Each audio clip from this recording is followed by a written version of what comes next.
చంద్రబాబు నాయుడు గారు ఎన్నికల హామీలో భాగంగా తల్లికి వందనం పేరిట పిల్లలు ఎంతమంది ఉంటే అంతమందికి 15,000 రూపాయల చొప్పున, ఎంతమంది పిల్లలుంటే ఒకరుంటే 15,000, ఇద్దరుంటే 30,000, ముగ్గురుంటే 45,000, నలుగురుంటే 60,000 అని చెప్పి వేలం పాట పాడినట్టుగా ప్రతి బహిరంగ సభలో చెప్పడం జరిగింది. దానిని అనేక సమావేశాల్లో కూటమి భాగస్వామి అయినటువంటి పవన్ కళ్యాణ్ గారు, అదేవిధంగా లోకేష్ ముగ్గురు కూడా పునరుద్ఘాటించడం జరిగింది.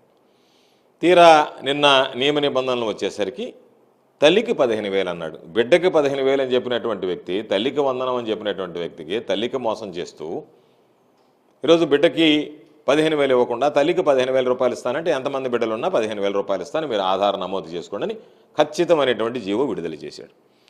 జీవో విడుదల చేసి ప్రజల్లో వ్యతిరేకత వచ్చిన తర్వాత మేము ఇంకా నియమ నిబంధనలు వాటికి సంబంధించినటువంటి దాంట్లో ఖరారు చేయలేదు అని చెప్పి మరలా పిల్లి మొగ్గలు వేసి మళ్ళీ యూటర్న్ తీసుకోవడం జరిగింది.